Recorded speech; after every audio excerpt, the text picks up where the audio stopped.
அனைவருக்கும் வணக்கம். Business selling with brand establishment. Business செயிலிங்னு முதல்ல என்ன, அதை முதல்ல சொல்லிடுறேன். செயிலிங் இயக்குவது. பொதுவாக செயிலர்ஸ் அப்படின்னா கப்பலை இயக்குபவர்கள் அப்படின்னு அர்த்தம். சமமற்ற தளம் ஒரு கடல், நீர்ப்பரப்பு, அதுவும் ஆர்ப்பரிக்கும் சமமற்ற தளம். இந்த கிரவுண்டு இம்பேலன்ஸாக இருக்கிறது, சமம் இல்லாமல் இருக்கிறது ஒன்று. அதுலேயும் ஆர்ப்பரிக்கக்கூடிய அல்லது மேடு பள்ளம் நிறைந்த ஒரு தளம், அதுதான் கடல் மேற்பரப்பு. அதில் ஒரு கப்பலை இயக்கணும் அப்படின்னா செயிலிங் கெப்பாசிட்டி வேணும். கிட்டத்தட்ட இந்த பிஸ்னஸ் செயிலிங் அப்படிங்கிறது இதுதான். சமமற்ற தளம், பிச் அண்ட் ரோல்னு சொல்லுவாங்க, மேடு பள்ளங்கள் நிறைந்த ஒரு தளம். அதில் திறமையாக கவிழாமல் தடுமாறாமல்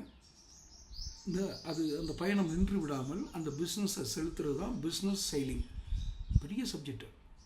நான் ஏதோ சாதாரணமாக பிஸ்னஸ் செயிலிங்னு ஆரம்பிக்கிறேன். இதை நான் வருஷம் முழுவதும் என்னுடைய வீடியோக்கள் உங்களுக்கு வந்துக்கிட்டே இருக்கும் இந்த சப்ஜெக்டில். இதை நீங்கள் தொடர்ச்சியை பார்க்கணுன்னா சேனலை சப்ஸ்கிரைப் பண்ணி தான் ஆகணும்னு கட்டாயப்படுத்தலை, சொல்கிறேன். தொடர்ச்சி அந்த வீடியோ பார்த்தாலும் தெரியும். அந்த பிஸ்னஸ் செயிலிங் எப்படி பண்ணுறது? கால சூழலுக்கு ஏற்ப மாறும் வாடிக்கையாளர்களுடைய மாறக்கூடிய அந்த உளவியல் தன்மைகளுக்கு ஏற்ப உங்கள் பிஸ்னஸ் எப்படி நீங்கள் கொண்டு போகிறது அப்படிங்கிறது தான் பிஸ்னஸ் செயிலிங். இந்த பிஸ்னஸ் செயிலிங்கில் இந்த பிராண்ட் எஸ்டாப்ளிஷ்மெண்ட்டுன்னு ஒன்று கொண்டு வரேன். அதுதான் ரொம்ப முக்கியம். இந்த பிஸ்னஸ் செயிலிங் பண்ணும்போது பிராண்ட் எஸ்டாப்ளிஷ் பண்ணிடணும். நான் எப்படியோ வியாபாரத்தை ஓட்டிக்குவேன். நேற்று காய்லாங்கடை வச்சுருந்தேன், இன்றைக்கி பாத்திர கடை வச்சுருப்பேன், நாளைக்கு ஜுவல்லரி கடை வச்சுருப்பேன், அடுத்த நாள் கார்மெண்ட்ஸ் ரெடிமேடு ஷாப் கடை வச்சுருப்பேன், ஆட்டோமொபைல் ஸ்பேர்ஸ் விற்பேன். இப்படிங்கிறது உங்களுக்கு பிஸ்னஸ் செயிலிங் கிடையாது. பிஸ்னஸ் செயிலிங்கிறது நீங்கள் எதை எடுத்தீங்களோ அதான் சொன்னேன். கப்பல் எப்படி நீங்கள் ஒரு கடலில் ஆர்ப்பரிக்கும் கடலில் இயக்குவது. பொதுவாக ஒரு பழமொழியும் உண்டு, ஆர்ப்பரிக்கும் கடல் தான் திறமையான மாலுமிகளை உருவாக்கும் அப்படின்னு. கடல் அமைதியாக இருந்தது. ஒரு குளம், நீங்கள் நல்லா யோசனை பண்ணி பாருங்கள். ஒரு ஊரில் இருக்க கம்மா, குளம், ஆறு, இதெல்லாம் ஆறு கூட ஓடுற தண்ணி. அது கொஞ்சம் சில சமயம் வேகமாக நீரோட்டம் இருக்கும். ஆனால் குளம், கம்மா, குட்டை இதுலாம் நீங்கள் வண்டி ஓட்டணும்னா பெரிய விஷயமா? ஒரு போட்டை தள்ளணும்னா இல்லை.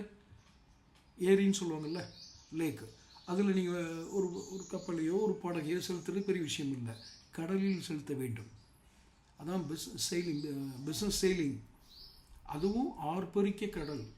எப்போ காற்றோட்டம் மாறுன்னு தெரியாது, காற்றோடைய திசை எங்கும் மாறுன்னு தெரியாது. சில சமயங்களில் ரொம்ப நுணுக்கமானது கடல் நீரோட்டம்னு ஒன்று இருக்கும். பொதுவாக அந்த கடல் பகுதியில் வாழ்கிறவங்களுக்கு தெரியும், மீனவர்களுக்கு தெரியும். சில மணல் திட்டுக்கள் சில நாட்கள் சில மணி நேரங்கள் மட்டுமே இருக்கும். புரிஞ்சுக்குங்க. அந்த மணல் திட்டுக்களை நம்பி நம்ம போய் உட்கார்ந்தோம்னா இது ஒரு தீவுன்னு நினச்சிட்டு போய் சிலவங்க உட்காருவாங்க. அது கடல் நீரோட்டத்தில் மாறக்கூடிய, கடல் நீரோட்டத்தில் ஏற்படக்கூடிய சில மணல் திட்டுக்கள். அது நீரோட்டம், அதில் தெரியக்கூடிய சில மணல் திட்டு திடீர்னு அது மறைஞ்சிரும். என்ன காரணம்? கடல் மட்டம் உயர்ந்து நீரோட்டம் மாறும். இதெல்லாம் இந்த செயிலிங் கெப்பாசிட்டி இருக்கிற மாலுமிகளுக்கு தான் எந்த இடத்துல என்ன நடக்குங்கிறத கண்டுபிடிக்க தெரியும். அந்த பிஸ்னஸ் செயிலிங்கிறது இது ஒரு சாதாரணமாக இல்லை. எம்பிஏலாம் படிச்சுட்டு வர்றாங்க. 3 வருஷத்தில் இதெல்லாம் தெரிஞ்சுக்கலாமா? அது சாத்தியமில்லை எனக்கு தெரிஞ்சு. நான் அதுக்காக அந்த எம்பிஏ படிப்பை குறை சொல்லலை. படிச்சுட்டு வரவங்கெல்லாம் ஒன்றுமே இல்லை அப்படின்லாம் சொல்ல வரல. அனுபவஸ்தர்கள், குறைந்தபட்சம் ஒரு 2 தசாப்தங்கள் அந்த வியாபாரத்தை நடத்தியவர்கள், இந்த பிஸ்னஸ் செயிலிங் பண்ணவங்க, 2 தசாப்தங்கள், 2 தலைமுறையை சந்தித்தவர்கள், அவர்களுக்கு தான் முழுமையான அந்த உணர்வு புரியும், அந்த அனுபவம் கிடைக்கும். ஒருவேளை கால சூழல் மாற்றத்தை வேணால் அந்த அனுபவஸ்தர்களுக்கு கொஞ்சம் புரிஞ்சுக்கிறதுல சிரமம் இருக்கலாம். அது உடல் ரீதியான பிரச்சனை தான். ஆனால் பிஸ்னஸ் செயிலிங்கில் இருக்கிற மிகப்பெரிய நன்மை அனுபவஸ்தர்களுக்கு மட்டுமே கிடைக்கும். இந்த பிராண்ட் எஸ்டாப்ளிஷ்மெண்ட், ஒரு பிராண்டை, குறிப்பிட்ட நிறுவனத்துடைய பிராண்டை எஸ்டாப்ளிஷ் பண்ணுற, நிறுவுதல் அப்படிங்கிறது பல ஆஸ்பெக்டை பொறுத்தது. மார்க்கெட்டிங், சேல்ஸ், அதெல்லாம் பொறுத்தது. ஏற்கனவே நான் என்னுடைய முந்தைய வீடியோக்கள் கூட சொல்லியிருக்கேன். இத்தனை அம்சங்களையும் அடக்கியது தான் business sailing and brand establishment. இந்த பிராண்ட் எஸ்டாப்ளிஷ்மெண்ட்டை நீங்கள் சரியாக கையாண்டிங்கன்னா உங்களுடைய மார்க்கெட் ஷேர் நிற்கும். ஏற்கனவே என்னுடைய முந்தைய வீடியோவில் சொல்லியிருக்கேன், மார்க்கெட் ஷேர் வந்து சரியாக கிடைக்கும்,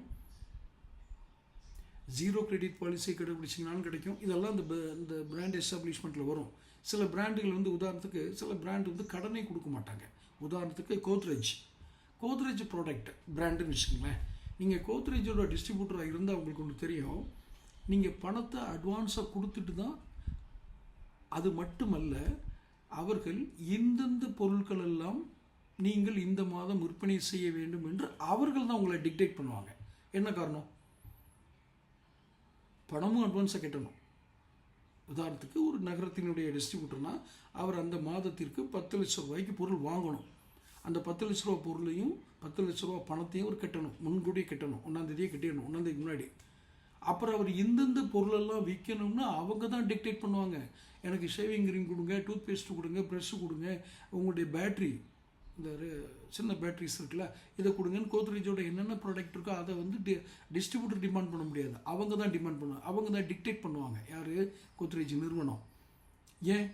அவங்களுக்கு அந்த பிஸ்னஸ் செயலிங் தெரியும், எப்படியுமே அந்த கால சூழல் இந்த தன்மைக்கு ஏற்ப அந்த இதை கொண்டு போகணுன்னு உங்களுக்கு தெரியும். த பிராண்ட் எஸ்டாப்ளிஷ்மெண்ட் மிக மிக முக்கியமாக நீங்கள் கவனிக்க வேண்டியது த பிராண்ட் எஸ்டாப்ளிஷ்மெண்ட். அந்த பிராண்ட் எஸ்டாப்ளிஷ்மெண்ட்டும் அவங்க பண்ணியிருக்காங்க. இந்த இரண்டையும் பண்ணவங்க தான் அவர்கள் டிக்டேட்டராக மாறுவாங்க. அவங்க உங்கள் டிஸ்ட்ரிபியூட்டரை டிக்டேட் பண்ணுவாங்க. மற்றவங்கெல்லாம் இவங்க சொல்கிறத கேட்டு தான் நடந்தாகணும். யார்? இந்த டிஸ்ட்ரிபியூட்டர் என்ன சொல்கிறாங்களோ அந்த கதையை கேட்கணும். இந்த மிகப்பெரிய நட்டங்களை சந்திக்கிற கம்பெனிகள் இந்த தவறு தான் பண்ணுவாங்க. டிஸ்ட்ரிபியூட்டர் என்னென்ன சொன்னாலும் கேட்டு தான் ஆகணும். ஏன்னா வேறு வழி இல்லை, வேறு பணம் கொடுத்து எடுக்க ஆள் இல்லை, அல்லது இவ்வளோ பெரிய நீண்ட அனுபவம் கொண்ட டிஸ்ட்ரிபியூட்டர்ஸ் கிடைக்க மாட்டாங்க. இது மாதிரி பல சூழலை கருத்தில் வச்சு தான் சில உற்பத்தியாளர்கள் ஆட்களை மாற்றிக்கிட்டே இருப்பாங்க. அவங்களும் நிலைக்க முடியாது.